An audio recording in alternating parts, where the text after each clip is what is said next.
Yes, welcome back to In The Red Korner podcast with me, Ross. I hope everyone's well this evening. Tonight, we're joined by the man, the myth, the legend that is Arron Loose Cannon Blakey. It's been a while since Arron's been on. A lot's changed since he was last on. He's got a new life in Dubai, where he's now living. He's had his shoulder surgery. We'll find out how his recovery is going, and also what's next for him as well. What's coming up for him in the BKFC. But enough of me talking. Let's get Blakey on, shall we? Yes, Blakey, how you doing? How's it going, big man? All right? I'm all well. Yourself?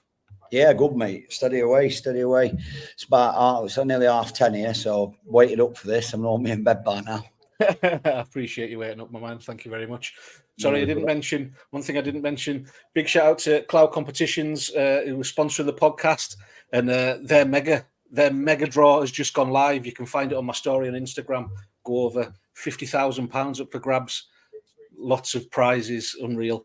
But enough about that as well. Go over there. And, Blakey, it's good to see you. Don't get us wrong. We're only speaking, this afternoon, but we're only speaking last week. You were back in the UK last week. You've got a new life in Dubai now. Obviously decided to move to Dubai about a year ago. Me and the family come out here. I just loved it, mate. Just loved the energy out here. My best mate lives out here. There's a few business opportunities that have took off quite well over here. So it's just a great place, mate. It's a lot full of great people. The energy over here is just, I was actually talking to someone today about it. The energy in Dubai. It's just, I think it's more the energy in England, mate. It's not anyone in particular. I think the government and everything have made they drain people's energy over there, do you know? And it was draining mine. They make people miserable. The way they go about things, the way they run the country, certainly made me feel miserable half the time. And I just think you're up against a massive battle in that country, and it's only going to get worse. And listen, I love England. I'm very patriotic, but I just don't like the way it's ran at the minute, and it's tax-free here. So, yeah, there's a lot to be said about getting out the rat races, isn't there? And of course, living in a warmer climate, everything's better in the sun, isn't it? Mate, that's a big thing. Like every morning I wake up, I've got my ice bath on order. Actually, I've got a balcony, and every morning I go out on the balcony, get a bit of sun on my face, automatically feel brand new. I mean, it is getting really hot here at the minute. It's like 42, 43 degrees in the day. It's hot, but in the morning it's nice. Take the dog for a walk, get on the balcony, get a bit of sun in me, and then it's brilliant, mate. Like I say, it's really I'm really grateful for the life I've got at the minute. So. Can't ask for any more. Yeah, and the family settling in well, because you kind of went over, done a little bit of thing, setting everything up first, and then the family followed you out. Yeah, I came over a couple of weeks before the missus and kids, just got everything, got the house all set up. I didn't want them coming into like a building site or anything like that, because it's quite a big move. But yeah, they've settled in perfect. Kids are loving it. We're trying to they're not in school till October, so trying to keep them entertained is becoming a bit of an issue, but costing me a lot. But they're loving it, mate. Kids are in good football teams and stuff. And yeah, I just train every day, really. So they're like Gemma's working bits, doing bits and bobs. So they keep themselves entertained now. Excellent. But you said you're back in training now, which is great to hear, because you had quite a big surgery on your shoulder. Let's talk about that, mate. Yeah, it was massive, mate. It was a lot bigger than what I thought. I mean, I think I spoke to you and Lou about it. Lou obviously come and did a little bit of filming about it. And who, sorry? You and Lou Fuse. Don't know who that guy is. Big up, Lou. Big up, Lou. Big up, Lou. So Lou come and did a bit of filming on it at the time. And I remember when we saw the surgeon, it sounded like it was. I mean, my shoulder was knackered, mate. Like I fought both the first two fights in the BKFC with a knackered shoulder. I was just having cortisone injections to try and numb the pain, but it still wasn't working. I mean, I look back at some of the fights, and I can remember we were just practicing with my right hand, because we knew if we slam a left hook in there, it was just going to be no go for it. Anyway, we got it sorted, but I woke up out of the surgery, and I can remember looking at my arm, and I was just like, I thought, I only came in for keyhole surgery. And the surgeon came in and just said that my shoulder was, in his words, he just said it was a mess. He said it was a big mess. They had to take away a bit of my bone, and I've lost half my bicep muscle. So you'll see probably when I get ripped up for the fight, I've got half my bicep gone with. I've had to take away that, and It was a mess, mate. It was a mess. So I got a little bit, I won't say depressed. I won't depressed, but I was down a lot because I thought this is going to be longer than what it thought. So a lot of hard work, getting it back to where it is. And even when, the recovery, mate, you can't, I couldn't see the light at the end of the tunnel for a long time. Yeah. And then I've been having physio every single day while I'm here, which is a lot. Obviously, it's costly as well, but I've been getting as much as I can. And now, literally today, mate, we've started punching again with the left hand. So I've been like feeling it out and just putting it in. And then I'd like hit the pad. And I'm like, oh, it's not ready yet. Like, it was just a little bit of a pain there. But today we've been touching the jab in, no hooks yet, but we can still train. Do you know what I mean? We can train around it. And the physio's like said that we're ahead of time. Do you know what I mean? It's like you're recovering really well. He said, just do everything else. Do you know what I mean? The hook will come. So every day now, mate, improvements are coming, which is good. Fantastic. So is this from an old injury, or is it, just wear and tear? How's it came about? Wear and tear, mate. Like the surgeon kept saying to me, he was a very good surgeon, by the way, Charles Corbin, very, very good surgeon. I was put in touch with him through family and stuff like that. He was amazing. And he couldn't like grasp. He was like, how knackered the shoulder is. And you've got a torn labrum. It's like there was a tear. I think I showed you. I don't know if I showed you pictures. There was literally like a Harry Potter tear. Like the zigzag straight down my labrum. And he was like, "Are you sure that you've not done it?" And I was like, "I don't know." I can remember after sparring sometimes. If you get your arm tied up or something, I was like, "Oh," but I'd just go through it. And every time I was throwing a hook, I was training with Rico a hell of a lot at the time, and I was like, "Mate, every time I throw that left up, it's really hurting." So I was having the cortisone, and even though it was covering it, I still couldn't slam the left hook in. It was like, even to look, I can remember to look at my watch, that hurt. So yeah, I don't know when I actually did it. I think it's just wear and tear. Like, look, most of the lads will know, and you get knackered shoulders, but yeah, that was to the extreme, mate. To not even be able to lift my arm up. And then, so when the final one weared off, I was supposed to be fighting a 4-ounce gloved fight, and I thought, right, I'm just going to have the injection, see how it is. And mate, I couldn't even lift my arm up. I was like literally like having to hold my arm up. So I thought, right, I better get this sorted. But like I say, it's behind me now, and I cannot wait to just flow again with it. Just and have that confidence, like stepping in with it. And I was, like I said, I was relying on my right hand a hell of a lot in those two fights. Done the job. Yeah, I mean, obviously. But listen, mate, my right hand's going to be a hell of a lot better because that's all we're drilling at the minute. Like, we're drilling really good stuff. I've got a new coach over here, Ben and Carl. So I've got some really experienced guys out here. Obviously, Dan Vinny's out here as well. We've just started linking up. Yeah, I had Dan Vinny on the podcast. I watched last week, and I was saying, have you done much with Blakey? Yeah, well, we'd not because he'd been away, but we've just linked up. He's watched a bit of my training today. But yeah, like my coach was like, your right hand is going to be lethal because we have been nailing it. And we stripped it back a little because if you can understand, like when I've been training, I've always had a fight in 9 weeks' time. So it was like, we did drills and stuff, but you can't really carve too much. You can't really change too much because changing your style or tweaking too much, it was more like get fit and get ready to fight. Whereas now it's been like, right, well, that can be better. That can be right. We can improve on that. You can get an extra inch there on your punch. You can get more power there. And it's working, mate, because when I'm throwing these shots now, I'm snapping them. I'm like, wow, that when you just feel it, I can feel it and I can visualize it landing on someone's jaw. Like, honestly, it feels mint. Like, so yeah, the right hand should be mint and everything else should flow.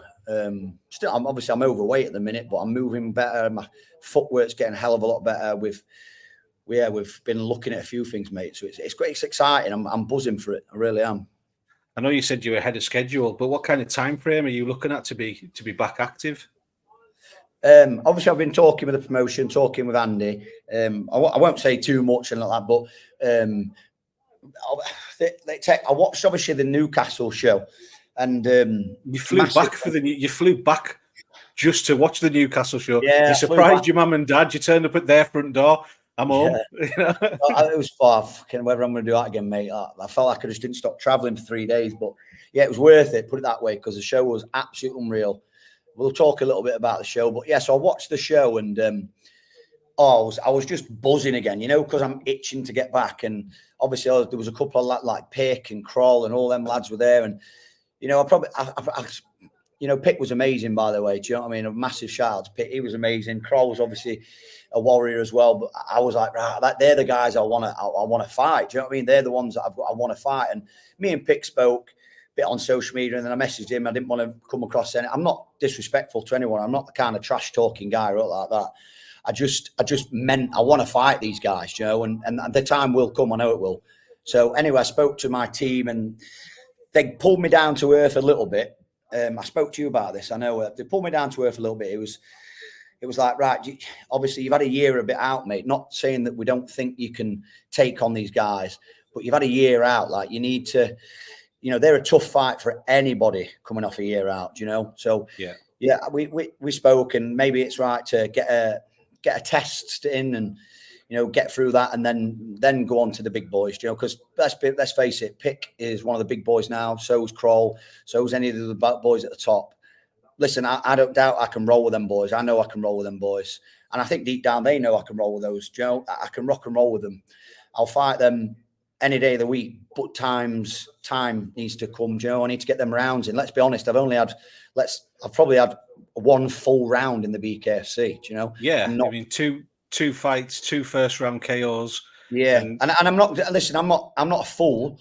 I'm not taking loads from them. I think what I prove from them fights is that you sort of know my level. I can't be. I'm better than that level. First fight I had to get put in there with somebody. Listen, Naf's obviously done it before, but I showed that I'm better than that level, and I've showed that I can fight, and I've showed that I'm going to come forward. I'm showed that I'm aggressive, but I'm not a fool. I ain't shown that I'm a perfect big BKB fighter, bare knuckle fighter.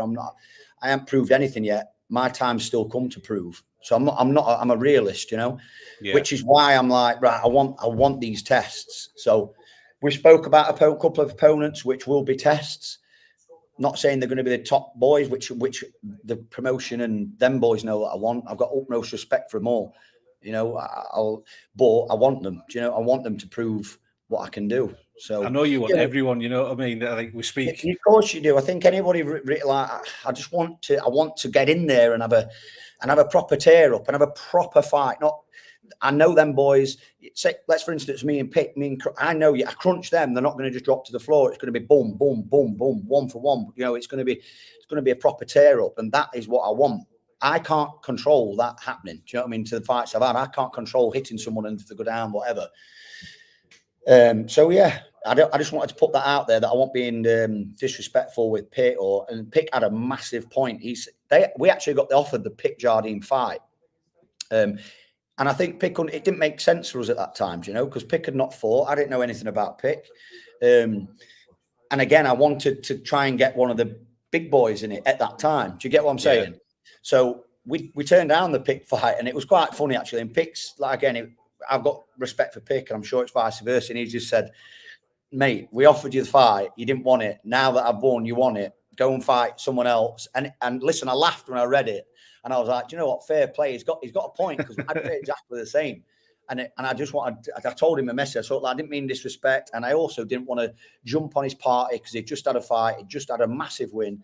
I didn't want to jump on him, and I probably did a little bit, but just because I wanted them big boys. So I spoke to him, and I said, look, I'm not trying to jump on your bubble or anything, mate. I just want to fight you, because you're up there and you're one of the best at the minute. It's like you say, yeah, exactly what you've said there.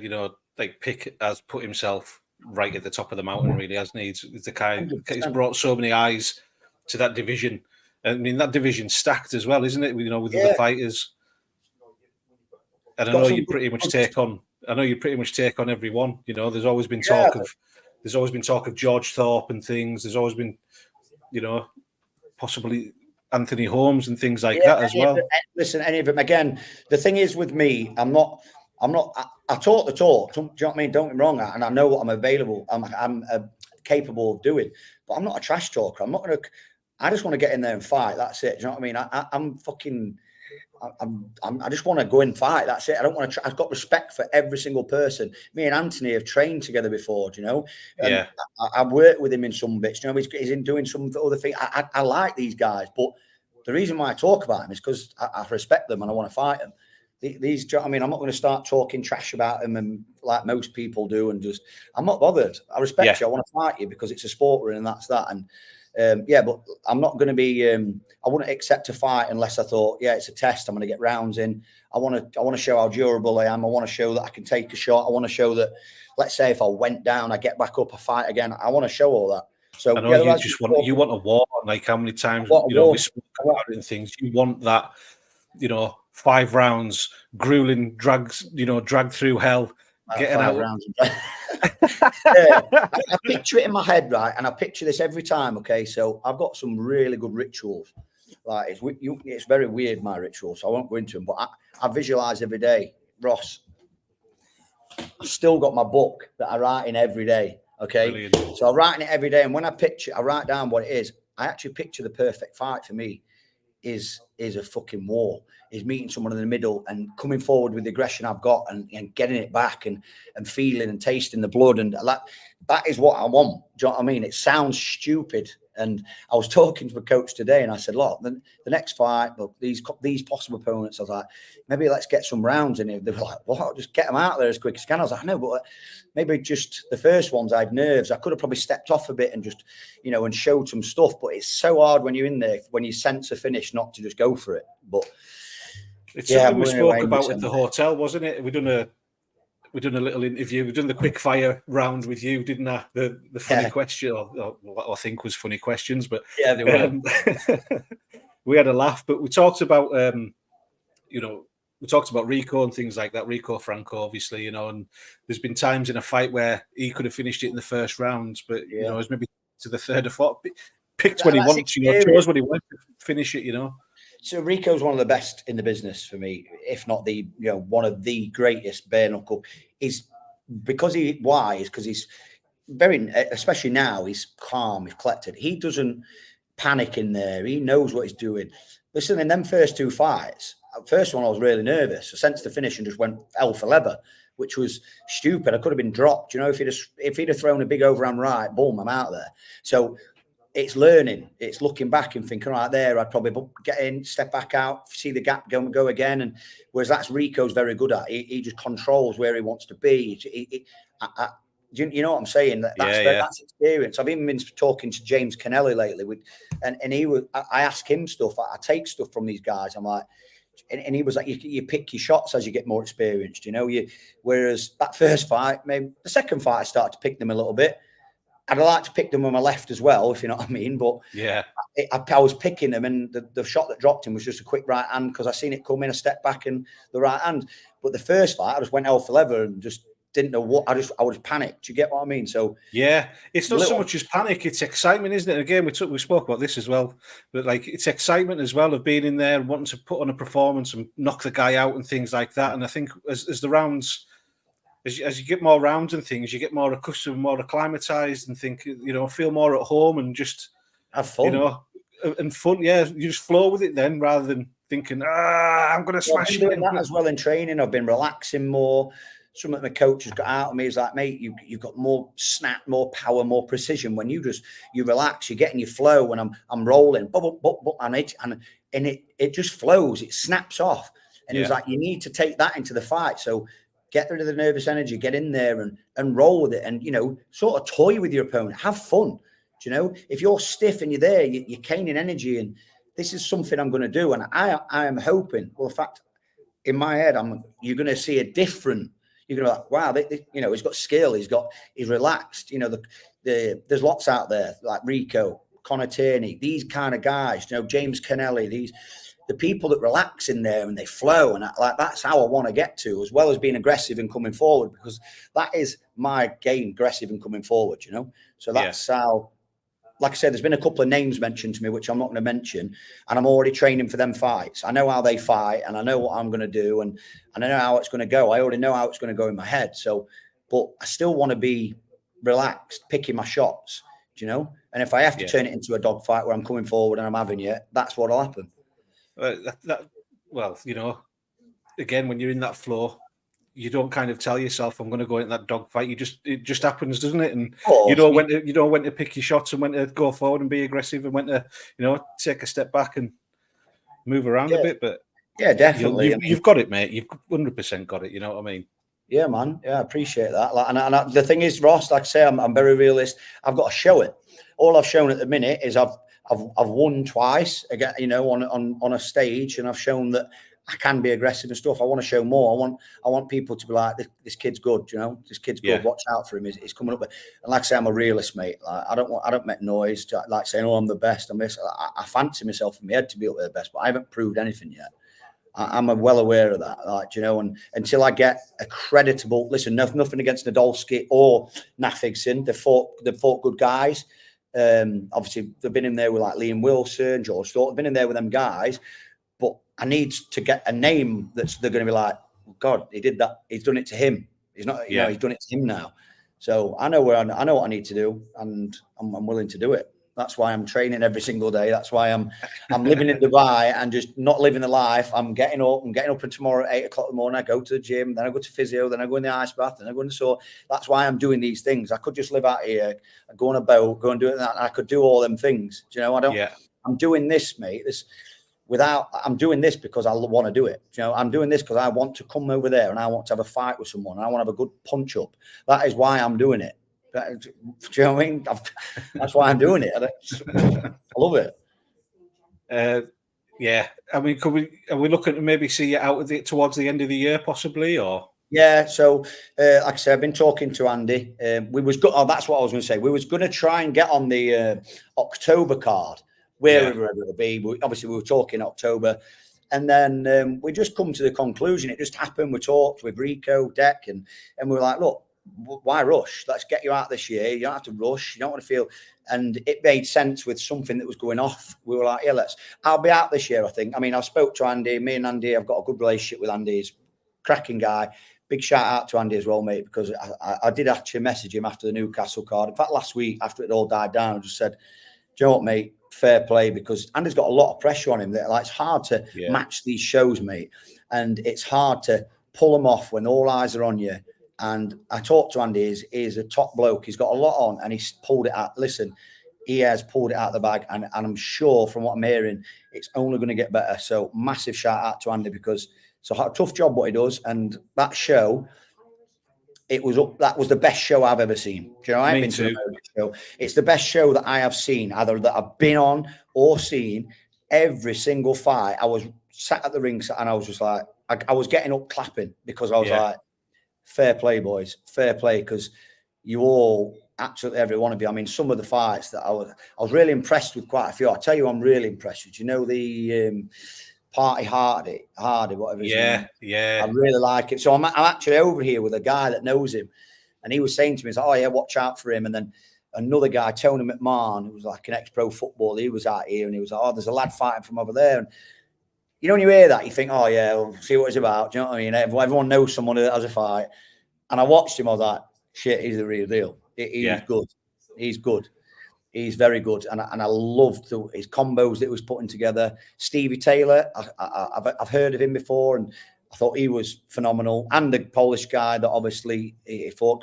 I've had it. What's his name again, Greg? I can't remember. It's gone out of my head. Grogsky or something like that. Yeah. You were right by the Polish fans as well. They just kind of all congregated. The unbelievable. Yeah. And back at the hotel, when we arrived back at the hotel, the welcome they got. The welcome that the Polish lads got, there was, you know, it must have been about 50 people, sort of 40, 50 people. Polish fans stood outside. They're all good lads. I obviously, I get on with, like, me and David Oscar are quite close, and Kroll, I have a good relationship with Kroll. That's what I mean. Like, I like these guys, you know, and they are absolutely gents. The fans are ace. They're brilliant. They're a good bunch of people. They're a good bunch. We've got a lot of time for them. Absolutely. I hope you're out this year, mate. I can't wait to see you get in there again.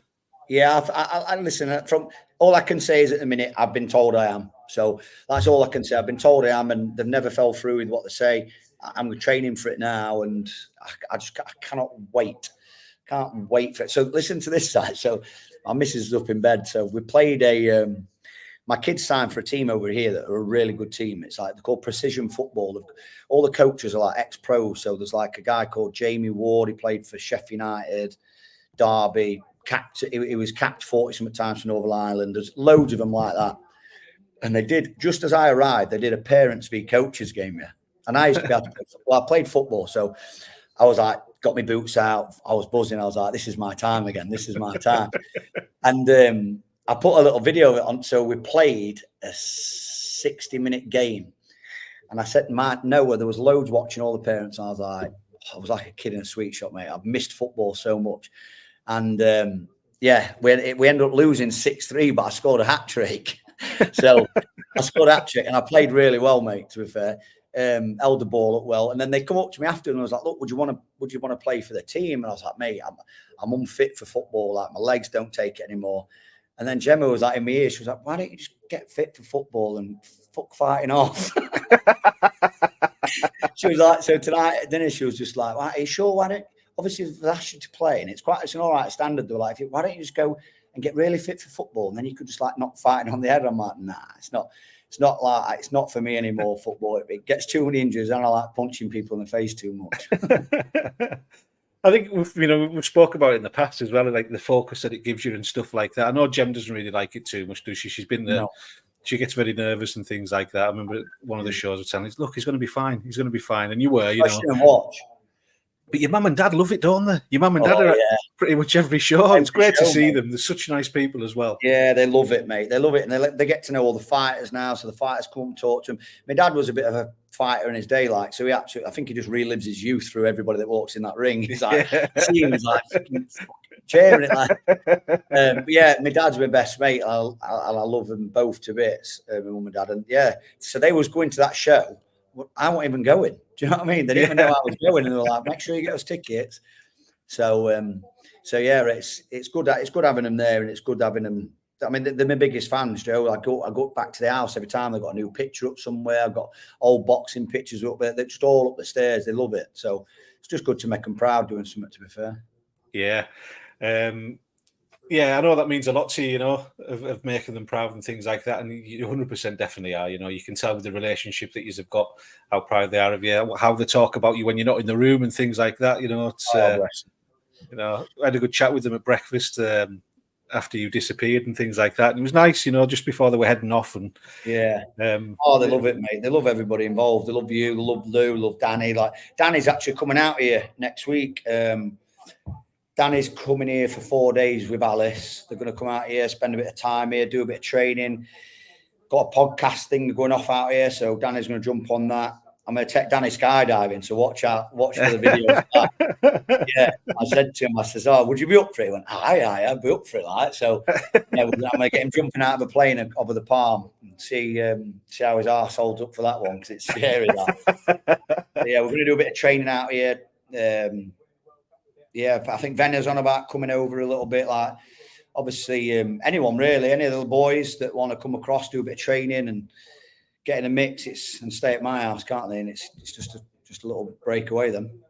Excellent. I'll wait for my invite to come in the post. I was just about to say, when you come and come over. In fact, when I get on the fight, when it gets confirmed and that, get over and do some filming.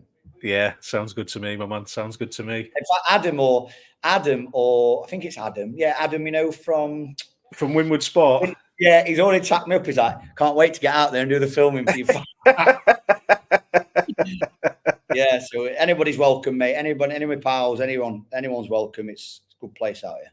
Yeah, amazing. No, I'm really pleased for you. I'm really, I know how much hard work that you've put in to get to where you are and things like that. And it's great to see someone doing well.